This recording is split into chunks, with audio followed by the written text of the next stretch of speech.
আসসালামু আলাইকুম everyone, I hope সবাই অনেক ভালো আছেন। আজকে নিয়ে আসলাম দারুণ মজার শীতকালীন পুলি পিঠা। তো শীতকাল আসলেই আমরা সবার বাসায় কম বেশি বিভিন্ন ধরনের পিঠা পুলি বানিয়ে থাকি। তো এক জায়গায় দাওয়াত ছিল, মানে আমার ননদের বাসায়। তো ভাবলাম কিছু পিঠা বানিয়ে নিয়ে যাই।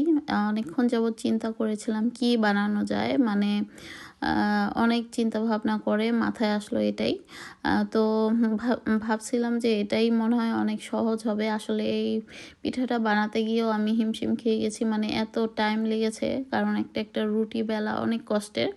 তো যাই হোক, কিছু করার নাই। তারপরও যেহেতু আইডিয়া বের হয়েছে, এটাই সহজ মনে হয়েছিল, কিন্তু আসলে একা একা কোনো কাজই সহজ না। তো যাই হোক, এখন আমি ময়দার ডোটা তৈরি করে নিচ্ছি। এখানে আমি আসলে পরিমাণটা বলছি না, কারণ আমি আন্দাজের উপর করছি, তো আপনারা দেখে বুঝে নেবেন। আর ডোটার মধ্যে আমি এখানে লবণ, সামান্য একটু চিনিও অ্যাড করেছি, তারপরে গরম করে তেলটা অ্যাড করেছি, আর দিয়েছি আমি এখানে সামান্য পরিমাণে করে পানি দিয়ে দিয়ে আমি এটাকে ডোটাকে তৈরি করে নিচ্ছি। একটু শক্ত টাইপের হবে, লাইক সিঙ্গারার ডোর চেয়ে আর একটু নরম হবে। আর আধা ঘন্টা বা 10 মিনিটের জন্য রেস্টে রেখে দিলাম। প্রথমে ময়দার ডোটাকে করে নিয়েছি। তো এখন চলে আসলাম নারকেলের পুরটা তৈরি করতে। আর আমি এখানে একটা ড্রাই কোকোনাট নিয়ে নিয়েছি। আপনারা চাইলে একদম ফ্রেশ কোকোনাট দিয়েও করতে পারেন। তো ড্রাইটা দিয়েও কিন্তু ভালোই হয়। তো আমি যেভাবে করছি, আপনারা চাইলে এভাবে তৈরি করে নিতে পারেন। আমি দিয়েছি আজকে মরচা গুড়, মানে একটু লিকুইড টাইপের থাকে। আর যারা বাংলাদেশে থাকেন তারা তো একদম পাটালি গুড় দিয়ে করতে পারেন, ওটার গ্রানটা আরও বেশি নাইস।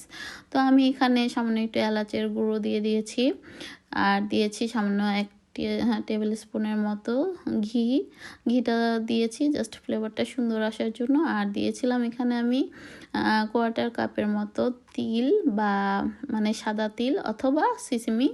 আর এখানে দিয়ে দিয়েছি হাফ কাপের মতো পাউডার মিল্ক। তো সমস্ত কিছু দিয়ে আমি এটাকে খুব ভালো মতো মিক্সড করে নিচ্ছি, যাতে টেস্টটা আর একটু বেশি ভালো আসে মিল্ক পাউডারটা দেওয়ার কারণে। তো যাই হোক, সমস্ত কিছু দিয়ে আমি এখন ময়দার ডোটাকে আরেকটু ভালো মতো মুথে নিচ্ছি, আর ছোট ছোট রুটি আকারে বেলে তারপর আমি একে একে পিঠাগুলো তৈরি করব। তো আমি তো হাত দিয়ে সুন্দর করে ডিজাইন করতে পারি না, আপনারা যারা পারেন তারা হাত দিয়ে করে নেবেন, আমি পিঠা কাটার দিয়ে করব। তো দেখতে থাকুন আমি কিভাবে করছি। আর এভাবে করলে আমার কাছে মনে হয় যে সবচেয়ে সহজ হয় আর তাড়াতাড়ি হয়। কিন্তু রুটি বেলাটা কিন্তু সহজ না, কঠিন আছে। প্রতিটা রুটি একটা একটা করে বেলে নিতে হবে। আপনারা চাইলে বড় করে একটা রুটি বেলে নিতে পারেন, তো সেটাও করা যায়। তারপরেও সেমই অ্যাকচুয়ালি, মানে গোল গোল করে রুটি বেলে ছোট আকারে, তো এটার মধ্যে পুর দিয়ে তারপর একে একে পিঠাগুলো তৈরি করে নিতে হবে। আশা করি আপনাদের কাছে ভালো লাগবে আমার আজকের এই রেসিপিটা। তো এরকম একটা পিঠার কাটার নিয়ে নিয়েছি। তো এখানে পিঠার ডিজাইনগুলো একে একে করে নিচ্ছি পুর দিয়ে মাঝখানে, আর সাইডগুলোতে আমি একটু একটু পানি দিয়ে লাগিয়ে নিচ্ছি, যাতে পিঠাগুলো খুলে না যায়।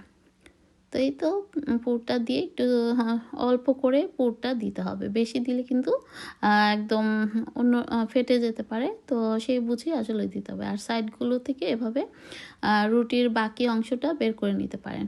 তো হাত দিয়ে আরেকটু চেপে দিচ্ছি যাতে খুলে না যায়। তো এই তো দেখতে পাচ্ছেন খুব সহজে একটা পিঠা হয়ে গেল। আমি একটা হাত দিয়ে করার চেষ্টা করেছি। আমি কোনোভাবে আসলে হাত দিয়ে ডিজাইন করতে পারি না, আমি পারিই না আসলে। অনেকে দেখি কি সুন্দর মানে ঝটপট করে হাত দিয়ে করে ফেলতে পারে, আর খুব সুন্দর হয় প্রত্যেকটা ডিজাইন।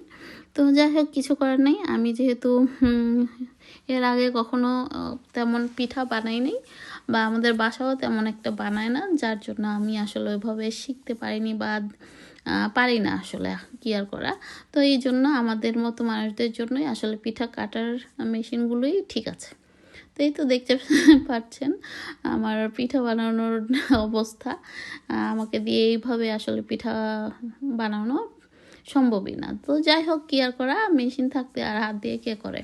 তারপরেও চেষ্টা করলাম একটা কেমন হয়। তো একে একে আমি সবগুলো পিঠা বানিয়ে নিচ্ছি। তবে হ্যাঁ, আপনারা চাইলে কিন্তু গুড়ের বোতলে চিনি দিয়েও এই পিঠার পুরটা তৈরি করতে পারেন। যারা সাদা পছন্দ করেন তারা চিনি দিয়ে তৈরি করবেন, তবে গুড়ের পিঠাটা বেশি ভালো লাগে খেতে। তো যাই হোক, আমি একে একে বানিয়ে একটু পর তেলে ভাজতে চলে যাব। আর কিছু পিঠা আমি ফ্রোজেন করে রেখে দিব পরে ভাজার জন্য, আর বেশিরভাগটাই নিয়ে যাব দেখার জন্য যে ফ্রোজেন করে মানে মিষ্টি পিঠাগুলো রাখা যায় কিনা, জাস্ট ফর আইডিয়া। তো এই তো আমি এখন বেশ কিছু পিঠা ভেজে নিচ্ছি, দেখা যাক কেমন হয়। তো আপনারা দেখতে থাকুন, আই হোপ ভালোই লাগবে। তো এই পিঠাগুলো আপনাদের অঞ্চলে কি নামে ডাকে অবশ্যই কমেন্টস করে জানাবেন। আর যদি আমার রেসিপিগুলো ভালো লেগে থাকে অবশ্যই আমার চ্যানেলটিকে লাইক করে দিবেন বা সাবস্ক্রাইব করে দিবেন এবং সুন্দর একটি কমেন্টস করে যাবেন। আর ফেসবুক ফলোয়ার যারা আছেন তারা অবশ্যই আমার ফেসবুক পেজটিকে অবশ্যই ফলো দিয়ে রাখবেন আরও নতুন নতুন রেসিপি পাওয়ার জন্য। তো আমি তো আসলে সেরকম পারি না, যতটুকু পারি আমি আপনাদের সঙ্গে শেয়ার করি, মানে আমি কিভাবে করি। আমি তো আসলে শেখাই না, মানে নিজে শিখি আর সেটাই আপনাদের সঙ্গে শেয়ার করি। তো আমার পিঠা ভাজা হয়ে গেল। তো আমি আরেকটা বক্সেও কিন্তু নিয়েছিলাম আরেকজনের জন্য। তো আজ এ পর্যন্তই, আল্লাহ হাফেজ, থ্যাংক ইউ ফর ওয়াচিং।